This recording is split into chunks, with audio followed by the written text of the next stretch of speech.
been so welcoming, friendly, supportive. So for that, I'm grateful.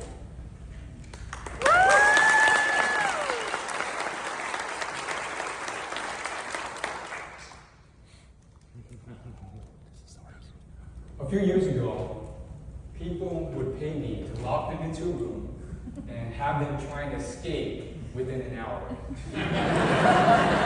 So it's kind of a wacky thing, right? So basically what I did was I ran escape rooms. Now, show of hands, who knows what an escape room is? Okay, good. So if anyone's not familiar, it's a series of puzzles, riddles, locks, clues, and it's intended to help you escape the room and get out in a certain period of time. And in this talk, I want to give you a story of one of the worst escape rooms I ran when I had that side job. And perhaps you'll learn 3 lessons on teamwork and escaping rooms faster.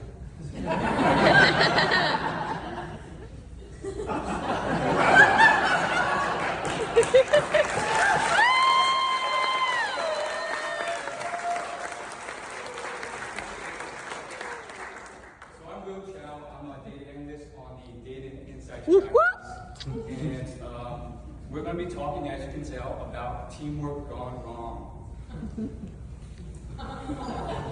So the story begins with a family of 5. Mom, dad, 3 kids. Now the dad, he was the one who clearly had signed us up for this whole thing. He was basically in this upbeat mood. He had this upbeat step to him. He came to the room and he was ready to bond as a family. That was his goal. He wanted to bond as a family. Unfortunately, the oldest son had a different demeanor to him. So we'll call him Harry. And Harry, he was reserved. He was in high school, kind of tall but quiet. He was checking the time, and you could tell maybe he thought there's something he could do that was more fun or better, but he was dragged along to this experience. But he was also curious. He had never played an escape room before. So because of that, he was, open to trying it out. I'm just not sure if he would like it, kind of bored. Now, as the game progressed, everyone started to get more involved, including Harry. Harry and his family started playing with the objects. There was fake alcoholic beverages on the table, and books on the shelf, and clothing in the luggage, and they were all starting to get invested into the room and looking at the clues, and it was all going pretty well at first.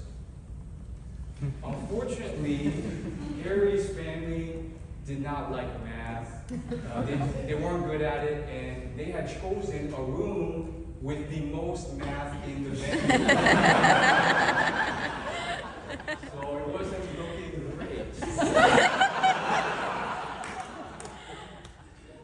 So the timer hit the last 10 minutes, and essentially that's when we play very frantic music. And the point of this is to really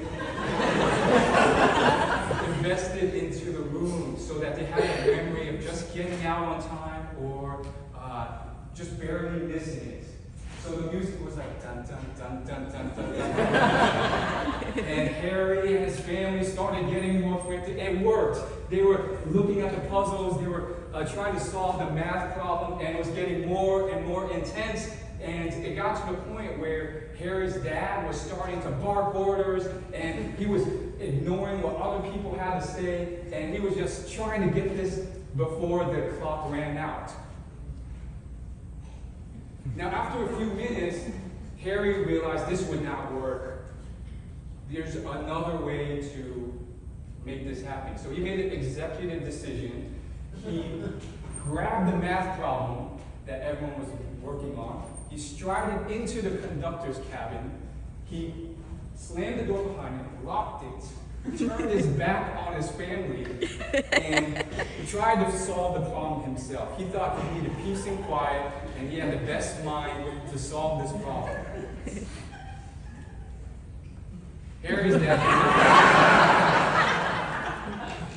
So Harry's dad was yelling. He was screaming through the cabin door window. He was like, "We should be solving this as a family. We should be working together, we should be bonding. And Harry continued to ignore his father and work on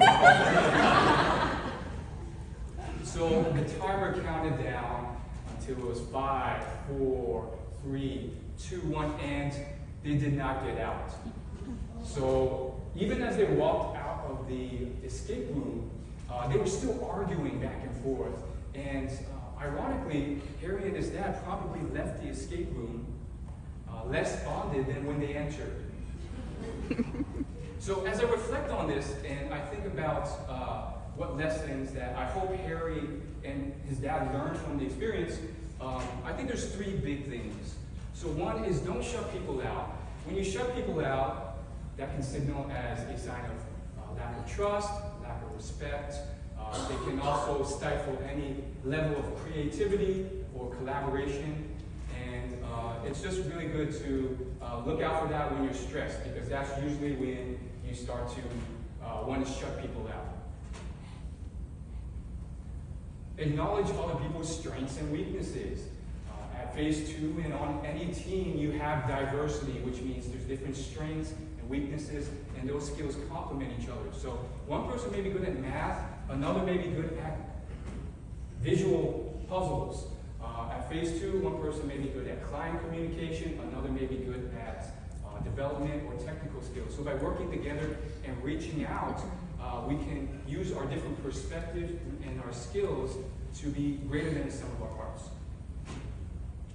And then don't lose sight of the bigger picture. Harry's dad had one singular vision on how he thought he needed to bond as a family, and when that didn't materialize, he tried to force it.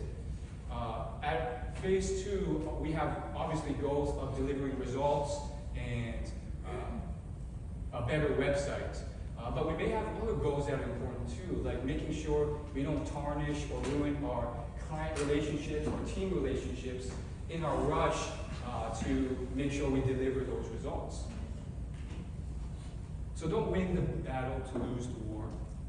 And with that, in summary, don't shut people out, know your strengths and weaknesses, and don't lose sight of the bigger picture. And with that, you should be able to beat escape rooms faster and work better on teams.